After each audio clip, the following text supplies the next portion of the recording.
welcome to Getting Candid with me, your girl Hellen. You're joining me from the Outback Cafe in Woodlands. Before I talk about our guest today, let me remind you to subscribe to the channel and turn on the bell so that you don't miss out on any episode that we upload on this channel. Now, my guest today is an artist who has been in the industry for a long time. He has contributed, we can confidently say that he has contributed greatly to the growth of the Zambian music industry. He has won awards, he has motivated many young and old. I'm talking about Macky2. Let's get chatting with him on the other side. Right, so I mentioned that I'll be chatting with a hip-hop artist who has contributed greatly in the industry, an award-winning artist for that matter. He's motivated a lot of young people, a lot of elderly people. He's done so much for the industry and we cannot stop appreciating him. Hi, Macky2. Hi, how are you? Good, how are you? Introphy. Ikari? Ikari. Marila? Well, today did I father was. Okay. Yeah, okay, so I want to take you back a little bit to when you started. I think it's a little bit way back. When you came in the industry, I think there's one thing that I look at and say, wow, he knows what he wanted. When you came in the industry, I think most of us knew you when you did the cover for This Is Why I'm Hot. And there was a lot of controversy after that with your music, with whatever people were saying, but you didn't give up. You kept pushing and pushing and pushing till a lot of young people, especially from the corporate world, started looking up to you. What was the motivation? I think This Is Why I'm Hot, even like for me, the person who made that cover song, I knew like this is just a stepping stone. It's just a way of introducing myself to the world. So it wasn't like this is my greatest work, you know what I mean? So I kind of expected people to look at it a certain way. But even when I was recording that song, I had bigger goals and I knew what I wanted to achieve at the end of the day. So I think that's what's important. It's knowing the end game. Even as you begin, you should know the end game and also have a plan of how you're going to get there. So what kept me motivated really is knowing what I wanted to do. And I knew people were going to criticize that I just got someone's song and do it. But I knew that the more people talked about it, the more time I got. Okay. So it's almost like, in our industry, there's what they say at no such thing as bad publicity. Yeah. You know, that sort of thing. So I used whatever comments were being passed to elevate myself. Okay. Now, you have a brother in the industry, you have a sister in the industry, but I must mention that you and your brother are pretty close, very, very close. Was it always like that? What kind of a home do you come from? Yeah, from the time my brother was born, we've stayed together till like till I moved out of my guardian's house. Okay. Yeah, so obviously we have a kind of relationship where you would never say it, but he knows that you love him and you would do anything for him. Shows with the actions. Yeah. But when your brother, did you always know like that he was also going to do music professionally? The first few times that he went into the studio and recorded a song, I knew there was something there. He wasn't missing the beat. He had some sort of rhythm to what he was doing. He was really good with the pen. He could really write something that's constructive, even from the beginning. So I knew he was going to do something special. But it's not just about your talent. The industry is about whether you want to pursue it or not. Yeah. When your sister, you have to wear a sister also who is in the industry. Did you sometimes brothers are very protective. They'll be like, no, you would take up something else. Did you ever feel like that, or you just encourage her from where to go, like, go for it? I think me and my young brother encouraged my young sister to do music and believe in her more than she believes in herself. Okay. You know, Sheffy's got a song called Love You that he recorded maybe in 2012, and he featured her. I have like 2-3 songs that I recorded back then that feature her, and all the time we had to drag her to the studio. Oh, because in my opinion, she's the most gifted of the three of us. You know what I mean? She's someone who can really, really sing. Where did you get that from? One of your parents, was one of your parents ever into music? Both my parents really loved music, like really, really loved music, but they weren't musicians. Okay. They were not musicians. And I think the three of us are gifted in very different ways.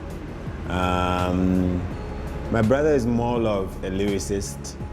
I'm more of, I understand what people would like to hear. So it's more on how the music sounds. And my sister is just like a gifted singer. She would sing anything and it would sound nice. Okay, yeah. So here's the thing. There's a lot of people that will say the Macky2 you're seeing today has worked, obviously, his way to the top.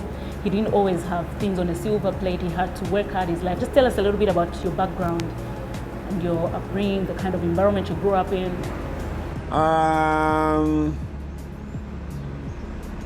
I've lived on both sides of the coin.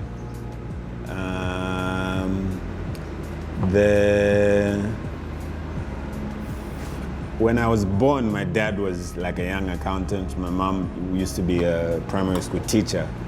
So that's not really bad. That's like middle income. I lived like quite a comfortable life till the time when both my parents died, and I had to go to the Copper Belt, to go back to the Copper Belt. Where were you living before? So I was born in the Copper Belt in the mid-80s. And at some point, my dad got transferred to Lusaka. Yeah, so I stayed in Lusaka for like 3-4 years. Then when he died, we had to move back to the Copper Belt to go and live with my uncle. So now those were the hardest times. Yeah, those were the hardest times, where literally kulala pasiti. Kulala bantu bapusha kutamba TV roa mkulala.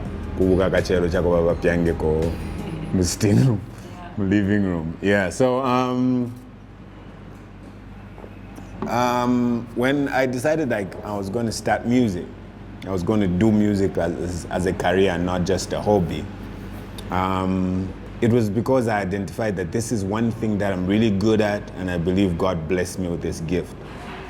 So I didn't want to do something that I would spend the rest of my life struggling with. I wanted to do something that came naturally, something that I believed I was meant to do, and it was music.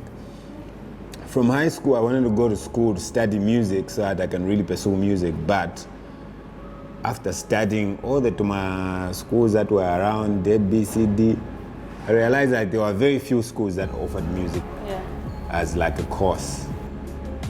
And Evelyn Horn was one of them, but people who have gone to that school will tell you it doesn't prepare you to become an artist. It prepares you to become like a music teacher or a lecturer or something like that, you know? So the only place where I could learn how to become a musician is really in the industry. It's really practical. So I applied for this internship at a local studio in Chingola, and they accepted me, and I started working my way up from there.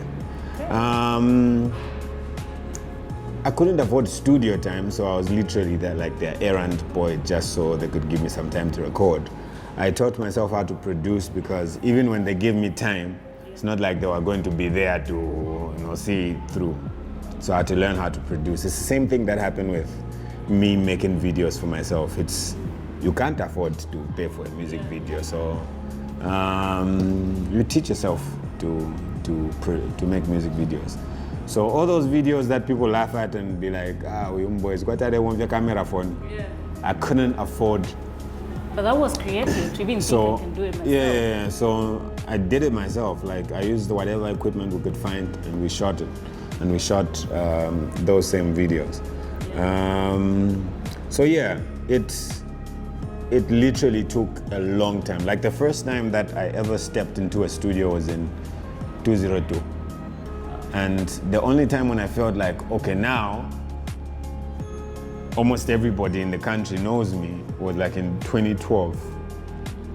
After songs like Mami News, Feeding, Jan in 2012, that's when I felt like, okay, yes, we've made it.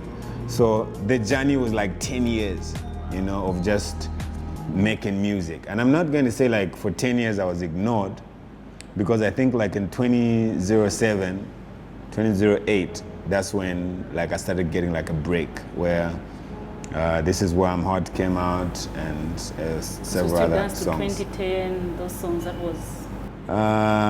In 2007, we put out 2 big songs. One was called Nanaka, one was called Monafefo Wanchinja. In 2008, we put out This Is Why I'm Hot, Take Over. In 2009, we put out Sekoponoke and a few other. No, I'm trying to remember the exact time. Yeah. In 2010, we put out 2010. In 2011, and Ndimupondo, and yeah. But by 2012, that's when I felt like, okay, now everybody in the country knows me. Before then, I'm a yo pastority, you have a song that's playing on the cover board, but like, it's not really out there. Yeah, when I got to a point where I feel like this song, everybody knows it, was like in 2012. Okay, so we'll take a break and we'll continue chatting after this.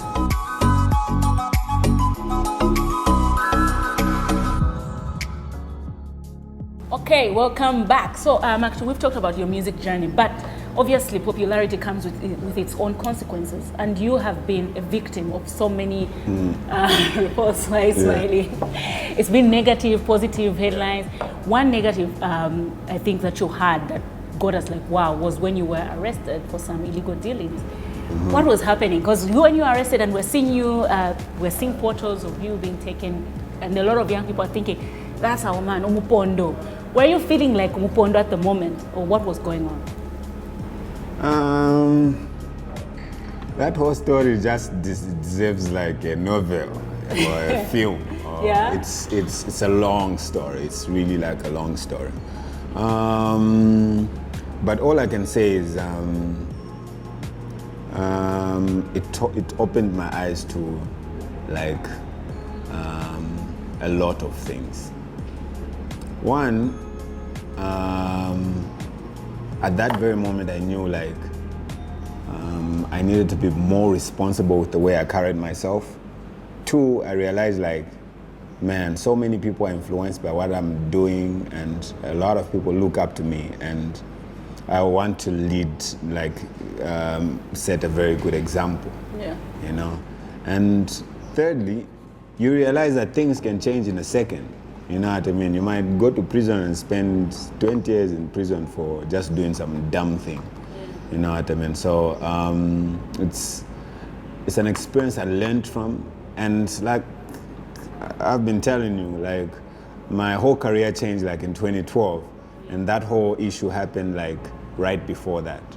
The first song that I recorded after I just came out of prison was a song called Nanguanchin.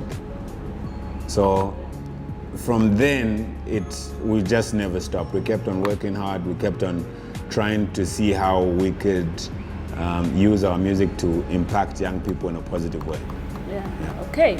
So it wasn't very difficult for you to get back, right? But you seized the opportunity to say, okay, I'm out now, let me change my life, let me go this direction. But then you pulled through, and then recently, after you got married, then there were blogs posting about, oh, these are women, Macky2's girlfriends. How did I'm thinking, I'm married to a man, and I'm seeing these things are busy posting. Whether those people are hating, I don't know. Whether there's some truth to it, I don't know. How did your wife handle it? No, was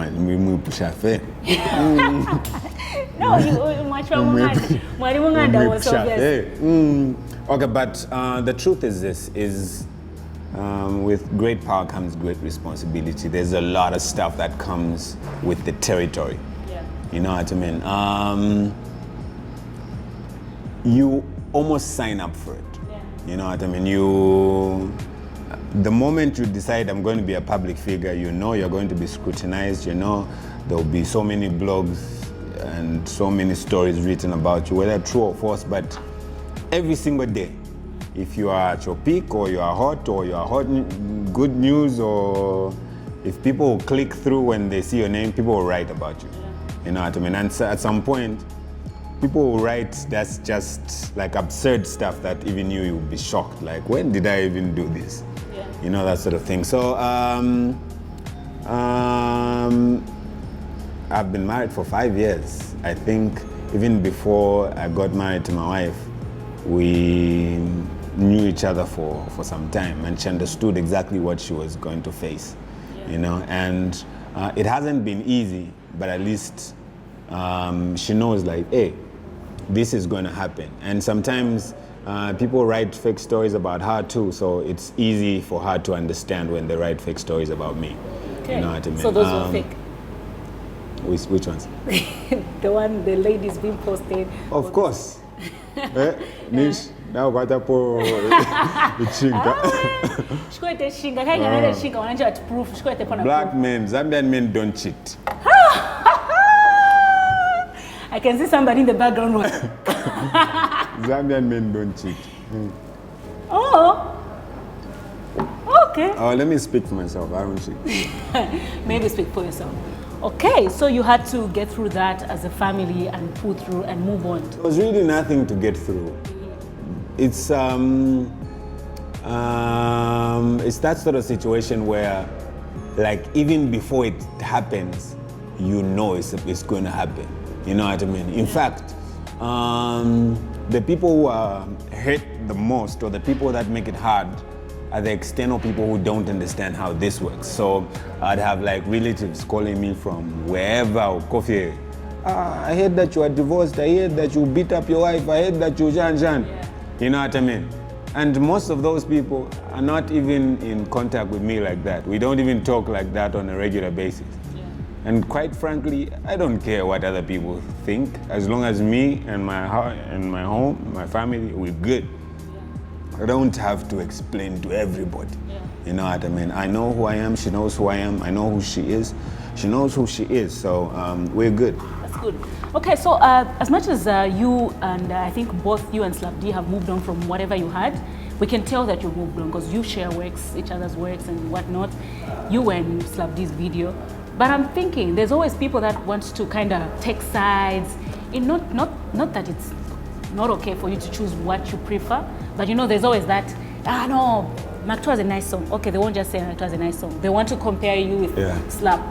How do you guys handle it? And when did you guys decide, you know what, I think let's outgrow this and just move on? I think from the beginning it was a small misunderstanding that just escalated because of maybe us being naive or being caught in the moment where the hype is just there, so you run with like if you do a diss song and everybody's like, But that was good for business, right? You know what I mean? A lot of us get caught in that hype, but at the end of the day, you realize, like, hey, there are 18 million people in Zambia. Even some Nigerians who we should be competing with are like 200 million people, and then I can get 18 million mukakane. We are saying the kwaba, we are saying, you know, it doesn't make sense. And at some point, it got to a situation where, like, even when I write something on Facebook, when I just write, thank God for today, there'll always be some chap who write, but Slapdichika. And I'm like, hey. How? Yeah. So anyway, you realize that people will always be loyal to somebody, and whatever you do will never be good enough because they are loyal to somebody else. Yeah. So, kada kamulaine ko mwashira pakakati kukashifutulula fe, so that wakwata mutachi na muri iraine audience, you know, that sort of thing. And that's what we basically did. We got together and we made it work for Zambian music to move forward, for us to actually do bigger things. We would like to see you guys collaborate. Yeah, very soon. So competition is good, man. It's good. If you watch football, you know how interesting it is when Manchester is playing against Chelsea or Liverpool is playing against Arsenal. You know what I mean? Yeah. Competition is great. It makes the entertainment industry entertainment. Yeah. You know, that sort of thing. In fact, competition brings out the best in people. You know what I mean? When there's monopoly or they'll even chill, they'll even just put out mediocre stuff. But once you feel someone is like coming, you feel someone is right behind you, So I think it brought out the best in both of us, and yeah, Okay. it has kept us relevant. You talked about how the division in the industry, and that's something that a lot of people complain about. They'll say we don't support each other, but I'll give you a hand, because when you check your Facebook page, you literally share everyone's works. I think everyone that you're in touch with, you try to share as. Why do you? So you have taken it upon yourself to say, let me to support who I have to support. I think like negative news or bad news will always spread faster. So it's not like there's division in the industry. Division and hate and jealousy is there everywhere else in the world, even in the States, even in Nigeria. All that stuff will forever be there. It's human nature. But the problem that we have here is the good that people are doing in the industry is not highlighted. And it's not just me. If you go on Roberto's page, you'd find Roberto shares like a lot of stuff. If you go on J-Rox is signing a lot of young artists and helping a lot of young artists. Rich Busy the same. Chester, there are 10 people who literally stay at his house, that sort of thing. There are a lot of people out there who are helping other artists, you know what I mean? But that is never highlighted. People always look at, young boys already pointed out, and that becomes the biggest news, you know what I mean? But there are a lot of artists who are helping out there, and it's not all bad. There's still a lot of good out there. Okay, the industry is it's actually very united. That's very good. Because if off the top of your head, if I tell you just mention 3 beefs in Zambia, people that are hating on each other, like just 3 pairs, which ones? It's difficult to... Yes, maybe you just say, maybe just 1 or 2 people. Yeah. And even them, it's not like serious where they really hate each other now. Okay, so here's the thing. There's one thing that I think a lot of people will look at you and they'll judge. Like they say, don't judge him. I was shocked when I discovered that you don't take alcohol, you don't smoke. Did you used to drink way back or? Alcohol is a beverage, you know what I mean? Yeah. It's just something you drink. Yeah. It's just like, I don't drink coffee, I drink tea. You know what I mean? You shouldn't get credit for it, for not drinking. For me, alcohol and smoking, not doing any of those things is not really like an accomplishment for me. It's just one of those things. I don't. In fact, Pilato doesn't drink or smoke, Shefi doesn't drink or smoke, Biflo doesn't drink or smoke, Peterson doesn't. I would mention 10 artists who don't drink or smoke. Yeah. But for some people, they used to think, this guy, if he doesn't, I heard someone say, Macky2 kumwa, obviously bema. Yeah, Norowama Gelo. Yeah, because usually when they see, when there was one video, I think, I don't know if it's Umpondo, you were playing the role. Yeah. You looked high, and I'm thinking, these guys were probably smoking when they shot this video. So I think that's why many people look at you and say, okay, he doesn't smoke. Why? Maybe he used to do it, then he had a bad experience and decided to stop. I think that's where the shock comes in. Because they're thinking, a bad boy, you want to pose with the cigars and stuff. Nah, it's, okay, there are songs and that are yes, it would look cool if you are smoking a cigar. Yeah. You know what I mean? So you smoke a cigar. Yeah. But it's for that role. Yeah. It's like if someone kills somebody in the movie, they are not guilty of murder after they finish acting. No, it's for the role. After the movie is done, you have what business. Even music, what people need to understand, especially young people out there, is what you see Beyonce or Rihanna wear in their music video. They are not going to wear it on a Monday. You know what I mean? They just wear that stuff on stage. You know what I mean? It's the same thing with a lot of music that we make even back home here. It's entertainment. A big part of music is entertainment. So people know so now sure. If I dressed up in a suit and I had gold chains and I had 10 women dancing behind me, I think a lot of people would find this interesting. But cut! Somebody goes to their normal life. bimbina bada magero bada chitafe haya models fe abalipira abamba nokuya kunganda. It's entertainment. Yeah. Okay. So there's no way that you can just watch a music video and think you know the person or think the person is like that. It's absurd. Okay. Early Riser, your new song, your new video. Very beautiful video, by the way, and beautiful song. I'll tell you my favorite part from the song. It's the prayer part. That felt like it's coming from the heart. Tell me your motivation with that song. Wow, let's see. Sad.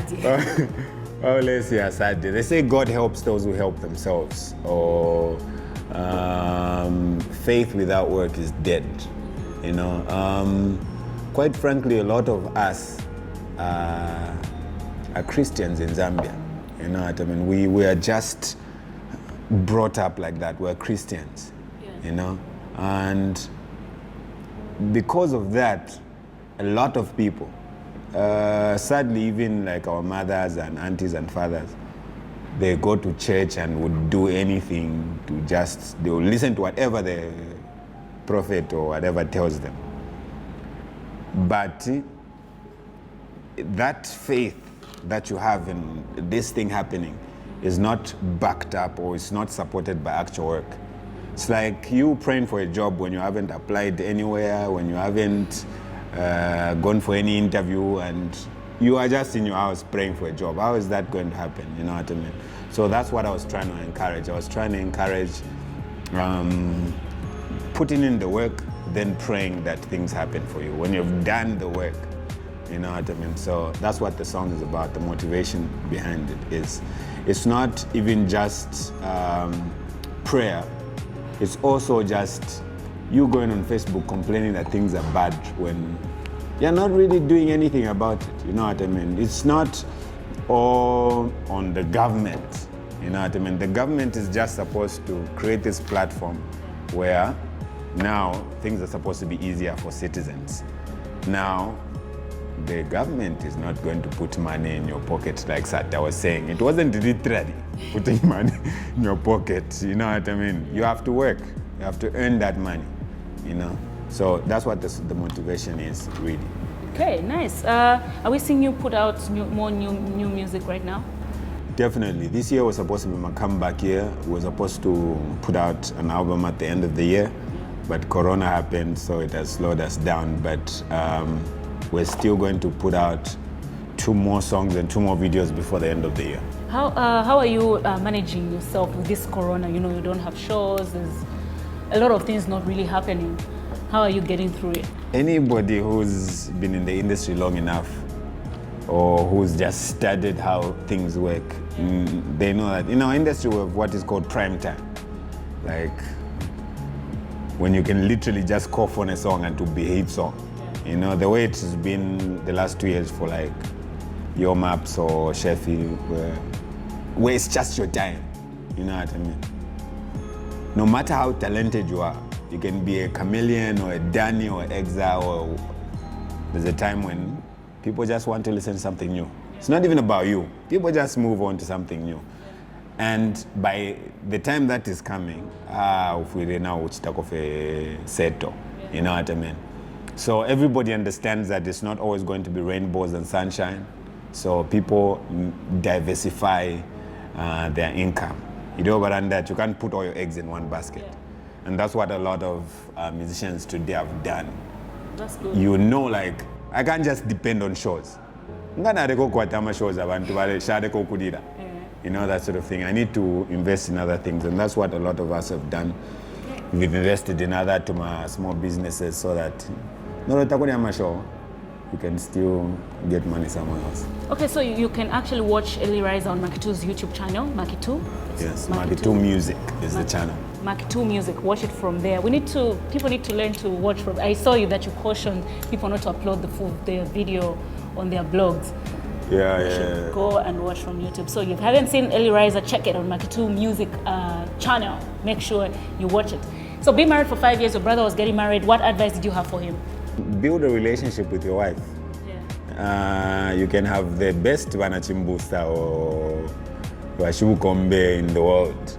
They won't solve your problems because at the end of the day, lecture for 1 hour. At the end of the day, you know, that sort of thing. So build a relationship that works between the two of you. It will never ever be perfect, but as long as it works, as long as you understand each other, you'll be all right. That's all I told him. Okay, before I let you go, I want you to do a freestyle from any line from, oh, not a freestyle, any line from Ellie Rise. Sindisi ababena bebayenda cheko chechi instead no sevens aba using a cheap faith, but faith without work you're ever eat dead. It's a city gonna monga tizonda my bed. Thank you. Thank you. Alrighty, so I've been chatting with Macky2. Hope you've enjoyed yourself. Alrighty, so I'm now joined by Diane from Renewed Strength Organization. I think it's one thing a lot of people have experienced. If you didn't experience it directly, I'm sure you know somebody who may have been sexually harassed, and this is what her organization is all about. But she's joining me to give us a lot more details. Hi. Hi. How are you? I'm very great. How are you? Good. Welcome to Zambia. Thank you so much. It's been very welcoming. Yeah? Yes. Is this your first time in Zambia? I know it's not your first time. No, it's not. This is like my 5th time. Really? Wow. Yes. Good. Okay, so just tell us about Renewed Strength. Yes. Renewed Strength is a nonprofit organization, and we launched it in America, and we decided to bring it here to Zambia. I have close ties here. You know, my children are here, and they're half Zambian. So I wanted to make sure that I cultivate a safe environment for them while they're here. We don't want to be worrying about what's happening when I'm 8,000 miles away. Yeah. Renewed Strength helps the adults survive the abuse and the trauma that they experienced. We tend to do that by helping them, empowering them to heal. Why were you so compelled to start an organization in those lines? We see these things happen every day. Yes. And as much as they keep hurting us, we're kind of like taking it as part of us. Somebody will always be abused. And sometimes people just look at people who've experienced either male or female, that Right. they'll get over it, they've grown up, it happened. But why did you think it's necessary to have an organization that will actually follow up and help them? Right. It's very important because when I was growing up, I didn't have this information. So now that I'm healing and I'm recovering, I feel it's part of my duty. So you experienced, yes, you went through I that. am a survivor of child sexual abuse, and with my experiences through life, I felt it was my duty just to put the information out there and plant the seeds that there's hope and there's healing possible. How did you start healing? Did you get help, or it's just something that you go after the 3rd suicide attempt, when I hit rock bottom, was when I decided that my life is in a dark space and I need to change it. I was also motivated by my children. The chances of untreated victims for their children to be abused are 5 times higher. So that right there, it's just really important that I continue my journey, and therefore subconsciously allowing everyone else to come tell their story. Yeah. Okay, so you are based in the US, but you thought you should launch this organization in Zambia as well. Why is Zambia so important to you? I have close ties here. My children, as I stated before, are half Zambian, and they spend a lot of their time here. They come here for a holiday, 3 months, 4 months at a time, and I certainly want to make sure that they are in a safe space. Okay. When are you officially launching here? Friday 25th is the official launch, but we've already opened our doors. We already are welcoming everyone, males and females, whoever needs our services, they are more than welcome to come. Okay, so how does one get in touch? How do they? Yeah, so we have a Facebook page. It's Renewed Strength Zambia. We have Twitter and Instagram. Our handle is Renewed Strength Zambia.